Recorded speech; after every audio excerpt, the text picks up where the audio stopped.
अस्सलाम वालेकुम दोस्तों, कैसे हो? मुझे उम्मीद है कि आप सभी सही होंगे। न्यू अपडेट के साथ मैं आपके सामने फिर हाजिर हो चुके हैं। अगर आप कुवैत में रहते हैं या कुवैत की खबरों से हमेशा के लिए अपडेट रहना चाहते हैं तो इस वीडियो को ज़रूर पूरा देखें, क्योंकि मैं आपको इसमें काफ़ी ज़्यादा बेहतरीन इन्फॉर्मेशन देने वाला हूँ और ये आपको जानना ज़रूरी चाहिए, क्योंकि अभी जो पिछले 24 घंटे की कोरोना वायरस रिपोर्ट है वो बताने वाले हैं और पूरी दुनिया के अंदर अभी कितने केसेज हो चुके हैं और सारी डिटेल्स के बारे में मैं आपको बताऊंगा। लेकिन उससे पहले बता देता हूं, अगर आप हमारे चैनल पर पहली बार आए हैं तो चैनल को सब्सक्राइब करें और साथ ही साथ बेल आइकन ज़रूर प्रेस कर दें, ताकि इन फ्यूचर आपको लेटेस्ट अपडेट मिलती रहे और आप हमेशा हमारे साथ में जुड़े रहें। तो सबसे पहले हम बात कर लेते हैं, जो पिछले 24 घंटे के अंदर 3 लोगों को जो है गिरफ्तार किया गया है, जिसमें कि 2 कुवैती हैं और एक एक्सपर्ट है। अगर आप कुवैत के अंदर रहते हैं तो इन चीज़ों का खास करके ध्यान रखें और किसी भी तरह से अगर बाहर निकलते हैं तो जो कानून का उल्लंघन वगैरह है वो बिल्कुल ना करें, नहीं तो आपको भी परेशानी आ सकती है। अब बात कर लेते हैं पिछले 24 घंटे की कोरोना वायरस रिपोर्ट।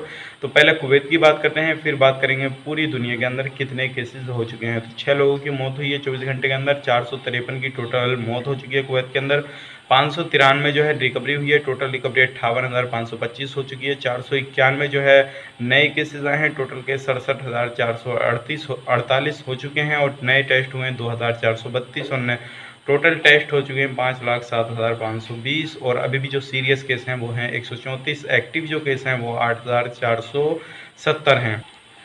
ये पिछले 24 घंटे की कोरोना वायरस रिपोर्ट कुवैत की है। अगर आप कुवैत के अंदर रहते हैं तो ये जानना आपको ज़रूरी था, ताकि आप इसी से अंदाज़ा लगा सकें अभी कुवैत के अंदर क्या हालात चल रहे हैं और किस तरह की क्या परेशानी है, क्या परेशानी नहीं है। अब बात कर लेते हैं एरिया बाई एरिया की।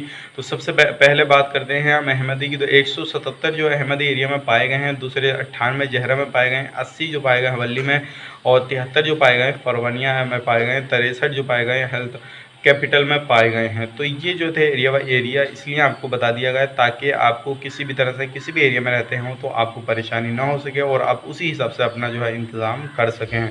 अब बात कर लेते हैं पूरी दुनिया के हवाले से। सबसे पहले लगभग जो कंट्रियां हैं मैन मैं आपको बता देता हूं कितने अभी जो सबसे ऊपर जो कंट्री चली वो चले यूएस से 47,07,411 टोटल केसेस हो चुके हैं। दूसरे नंबर पे है इंडिया, 17,06,391 जो है हो चुके हैं और इसमें ने जो है 3,35,602 केसेस हो चुके हैं। यूके में 3,03,181, पाकिस्तान में 2,78,305 और आपके इटली में 2,47,537, बांग्लादेश में 2,39,880 और फ्रांस में 1,27,919, कनाडा में 1,16,312, फिलीपीन में 98,232, इजिप्ट में 34,078 केस हुए और श्रीलंका में 2,0815 और बाकी जो है भूटान में 101। यानी कि अदर जो कंट्रियों में है कम है, लेकिन सबसे ज़्यादा जो है USA, India, Spain, UK, Pakistan, Italy, मतलब लाख जग जो केस हैं वो हैं कनाडा तक। कनाडा के बाद में जो फिलीपीन में है वो भी 98,000 हैं, इजिप्ट में भी है 94,000। तो ये जो थी पिछले 24 घंटे की कोरोना वायरस रिपोर्ट कुवैत की बताई और पूरी दुनिया के अंदर अभी टोटल कितने केसेस हो चुके हैं वो मैंने आपको बता दिया। उम्मीद करता हूँ वीडियो आपको पसंद आई होगी, पसंद आई तो लाइक करें, शेयर करें और अगर आप किसी भी तरह से कोई भी माइंड में क्वेश्चन वगैरह चल रहा हो तो आप कमेंट बॉक्स में ज़रूर लिखें, इंशाल्लाह मैं आपको जवाब देने की कोशिश करूँगा। तो चलिए फिर मिलेंगे इस नेक्स्ट वीडियो में, तब तक के लिए आप अपना ख्याल रखें, अपनी फैमिली वालों का ख्याल रखें। Take care.